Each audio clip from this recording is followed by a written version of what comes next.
नमो नमः बच्चों, मैं हेमा दूत एक बार फिर से आप सभी का संस्कृत के इस क्लास में स्वागत करती हूँ। आज हम करने जा रहे हैं संस्कृत विषय में 8वीं कक्षा का पहला पाठ सुभाषितिनी का तीसरा सेशन। सुभाषितिनी, अगर आपको याद होगा, आपने पहले 2 सेशन इसके करे होंगे तो आपको याद होगा कि इसमें हमने 6 अलग अलग श्लोक किए थे। श्लोक अच्छी बातें, जो अच्छी बातों का संग्रह इसमें है। इस पाठ में सुभाषितानी पाठ में है, अच्छी बातों का संग्रह है। इसमें 6 अलग अलग श्लोक दिए गए हैं। उन अलग अलग श्लोकों के बारे में हमने विस्तार सहित पढ़ा था। अब इस सेशन 3 में हम करने जा रहे हैं एक्सरसाइजेस, जिसमें हमारा रीडिंग द पोएम होगा, जिसमें हम सारे के सारे श्लोक फिर से दोबारा से एक बार पढ़ेंगे। फिर हमारा फिल इन द ब्लैंक्स होगा, यानी श्लोकों की मदद से हमें जो फिल इन द ब्लैंक्स करना है वो हम करेंगे। और फिर उसके बाद में होंगे हमारे 1 वर्ड आंसर्स, एक पदेन उत्तर। तो हम आगे बढ़ते हैं हमारे फर्स्ट एक्सरसाइज की तरफ। पाठे दत्ताना पदाना सस्वर वाचनम कुरुत। सस्वर वाचनम कुरुत यानी सुर के साथ उसे अच्छी तरह से पदों को पढ़े। पाठे दत्ताना, आपको ये याद करना है, ठीक है, और याद करना है, बट यहाँ पर हम खाली ये रीड करते जा रहे हैं। तो आपको घर पे इसे 2-3 बार आप पढ़ोगे तो आपको याद हो जाएगा। मैं शुरुआत करती हूँ पढ़ने की। आप ध्यान दीजिए किस तरह से पढ़ती हूँ और बिल्कुल उसी तरह से आप जरूर पढ़िएगा घर पे। गुणागुणेषु गुणा भवन्ति ते निर्गुणं प्राप्य भवन्ति दोषाः। सुस्वादु तोयाः प्रभवन्ति नद्यः समुद्रमासाद्य भवन्त्य पेयाः। याद आया आपको कुछ ये श्लोक पढ़ने से? जी हाँ, बिल्कुल। जो गुण रहते हैं इंसान के, वो गुण उसी में गुण रहते हैं। यदि किसी अवगुण में मिल जाए तो वे उसके गुण अवगुण बन जाते हैं। जैसे कि समुद्र का खारा पानी नदी के मीठे पानी को भी खारा बना देता है। साहित्य संगीत कला विहीनः साक्षात् पशुः पुच्छ विषाणहीनः तृणन खादत्नपि जीवमानः तद भागधेय परम पशु नाम। यानी जिस इंसान में साहित्य कला संगीत कुछ नहीं होता है, वो साक्षात पशु के समान होता है। और ऐसा पशु जो है सिर्फ घास फूस नहीं खाता है, बल्कि उसका जीवन जो है एकदम बेकार है। लुब्धस्य नश्यति यशः पिशुनश्य मैत्री नष्टक्रियस्य कुलमर्थ परस्य धर्म विद्याफलम व्यसनीनः कृपणस्य सौख्यम राज्यम प्रमत्त सचिवस्य नराधिपस्य। बहुत आसान है, आपको थोड़ा सा लग सकता है, तकलीफ हो सकती है रीडिंग करने के दौरान। कभी कभी मुझे भी होती है, लेकिन कोई बात नहीं, क्योंकि संस्कृत है, ये थोड़ा सा अलग तरीके से इसकी रीडिंग होती है। पीत्वा रसम तु कटुका मधुर समान माधुर्यमेव जनेन्म धूमक्षिकासौ संतस्तथैव समसज्जन दुर्जनाना श्रुत्वा वचः मधुसुक्त रसम सृजन्ति। मेरे ये रीड करने से आपको याद आ रहा होगा इनके मीनिंग्स क्या होंगे, ठीक है।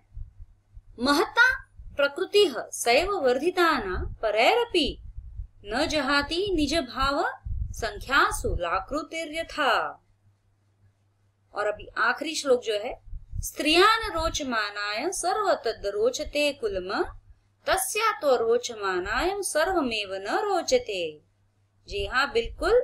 यदि आपके घर में जो स्त्री है वह खुश है, वह सुखी है, तो आपका कुल भी सुखी होगा, खुश होगा। और यदि स्त्री ही आपकी सुखी नहीं होगी, खुश नहीं होगी, तो आपके कुल भी कभी खुश नहीं रह पाएगा। ये बिल्कुल सत्य है। तो सारे के सारे श्लोक जो है बहुत ही महत्वपूर्ण है यहाँ पे। और सभी श्लोकों में ये बात ध्यान दी गई है कि यह मनुष्य जाति के ऊपर लिखा गया है कि उसे किस तरह का बर्ताव करना चाहिए, अपने समाज में किस तरह से रहना चाहिए। अब हम, ये तो हमारा पहला एक्सरसाइज था कविता पढ़ने का, जो कि मैंने श्लोक, सारे के सारे श्लोक पढ़ दिए हैं, 6 के 6 श्लोक। अब हम आगे बढ़ेंगे हमारे एक्सरसाइज की तरफ। ये है श्लोकांशेषु रिक्त स्थानानि पूर्यत। श्लोकांशेषु यानी श्लोकों में से आप वर्ड्स निकालिए जो इन रिक्त स्थानों की पूर्ति करेंगे। तो पहला हमारा है समुद्र मासाख्य डैश। देखिए नीचे मैंने आपको आंसर भी दिया है, समुद्र मासाख्य भवंत पेयाः। यदि आप फिर से एक बार ऊपर जाएंगे तो आपको यही मिलेगा, समुद्र मासाय भवंत पेयाः। ये जो है हमारे, अगर आप देखना चाहो तो हमारे ये पहले शीट में, सॉरी दूसरे शीट में, ये आपके यहाँ पर नीचे ही है, देख सकते हो आप, समुद्र मासाय भवंत पेयाः। ठीक है, तो हम फिर से जाते हैं हमारे दूसरे फिलप्स की तरफ। डैश वचः मधुर सुक्त रसः सृजन्ति। डैश वचः मधुर सुक्त रसम सृजन्ति। इसमें भी नीचे मैंने अंडरलाइन किया है, श्रुत्वा वचः मधुर सुक्त रस सृजन्ति। श्रुत्वा यानी सुनकर। आगे बढ़ेंगे, आगे है हमारा अगला फिलप, तद भाग ध्येयम डैश पशु नाम। इसका भी मैंने नीचे लिख रखा है, तद भाग ध्येयम परम पशु नाम। तो हमारा आंसर यहाँ पे रहेगा परम। तद भाग ध्येयम परम पशु नामम, यानी कि उसके वो भाग्य जो उसे जीवन की योनि मिली है उस पशु को। फिर हमारा आया विद्या फलम डैश कृपणस्य सौख्यम। तो इसका आंसर है हमारा व्यसनीन, यानी कि जो व्यसनीन होते हैं, जो किसी बुरी संगत में लग गए हो या बुरी आदतें जिसे लग गई हो, वो उसका जो विद्या फल है वो पूरा का पूरा नष्ट हो जाता है। विद्या फलम व्यसनीन कृपणस्य सौख्यम। अब जो है हमारा स्त्रियाम डैश सर्व तद डैश कुलम। तो हमारा जो पहला ब्लैंक है उसका आंसर है स्त्रियाम रोचमानाय सर्व। नीचे मैंने देखो यहाँ पे अंडरलाइन भी किया है, स्त्रियाम रोचमानाय सर्व तद रोचते कुलम। तो तद दूसरा हमारा फिलप है रोचते, तद रोचते कुलम।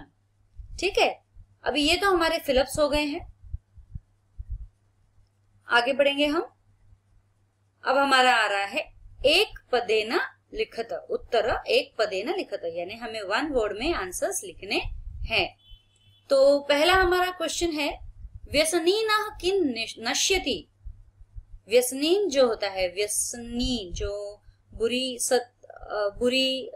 संगत, जिसे बुरी लत लग गई हो, ऐसे लोगों का क्या नाश हो जाता है? ऐसे लोगों का विद्या फलम नाश्यति, है ना। व्यसनीन की नश्यति, व्यसनीन विद्या फलम नश्यति। तो ये हमारे 1 वर्ड आंसर में है, इसका पहला आंसर है विद्या फलम। अब हमारा एक्सरसाइज दूसरा है कस्याम रोचमानायम सर्वकुलम रोचते। यानी किसके खुश रहने से सारा कुल खुश रहता है? जी हाँ, बिल्कुल, स्त्रियाम, स्त्रियों के खुश रहने से सारा कुल खुश रहता है। स्त्रियाम मैंने यहाँ पर लिख कर दिया है, मैंने यहाँ पर पेस्ट नहीं किया है उस तरह से। मैं आशा करती हूँ आप लोगों को ये समझ में आया होगा। ये पीपीटी है, स्क्रिबल करके किया है, लेकिन ठीक है, ये समझ में आ सकता है।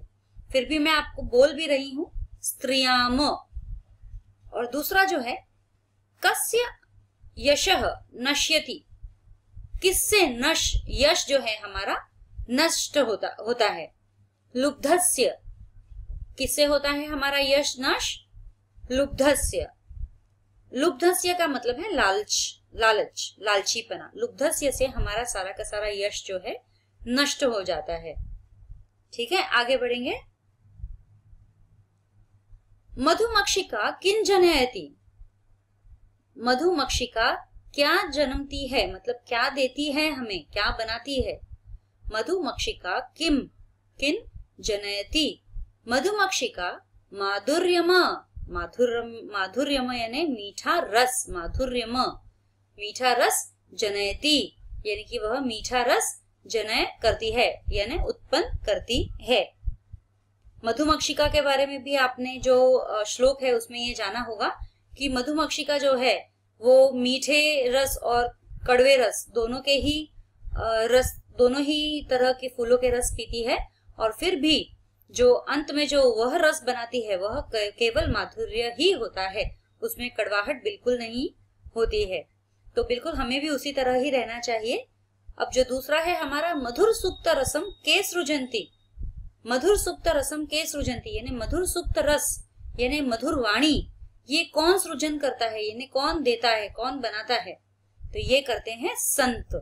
मधुर सुक्त रस संत सृजंती, वो अच्छे और बुरे दोनों ही तरह के सज्जनों की बात सुनते हैं, और फिर जो भी उनकी वार्ता सुनने के बाद में जो भी वो अपना कहते हैं, बात अपनी जो भी बात कहते हैं वे हमेशा मधुर सुक्त रस ही होती है, यानी हमेशा अच्छी ही होती है।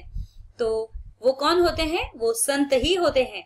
हम आम इंसान की तो बस की बात नहीं है, हमें अगर कोई कुछ कह दे तो हम उसे उल्टा दो बात और सुना देंगे, तो हम आम इंसान की तो बात नहीं है, ये कोई संत आदमी ही ऐसे कर सकता है। मधुर सुक्त रसम सृजंती, कौन सृजन करता है? ये संतः। So what did we learn today? बच्चों, आज हमने पहले पार्ट मधुर भाषिनी, 8वीं कक्षा का जो पहला पार्ट है मधुर भाषिनी, इसके पहले के 2 सेशंस में हम पहले ही पढ़ चुके हैं कि इन श्लोकों के बारे में पढ़ चुके हैं, और इस एक्सरसाइज में हमने स्टार्ट किया है एक्सरसाइज, जिसमें पहला हमने रीडिंग किया है, पूरा लेसन रीडिंग किया है, दूसरा हमने फिल इन द ब्लैंक्स किया है जो इसी रीडिंग से रिलेटेड था, और तीसरा हमने राइट आंसर्स इन 1 वर्ड, एक पदेन उत्तर लिखतः। तो आज के लिए इतना ही होगा। अगले सेशन में मैं फिर आ रही हूँ आपके साथ में आगे की एक्सरसाइजेस सॉल्व करने के लिए। तब तक के लिए धन्यवाद।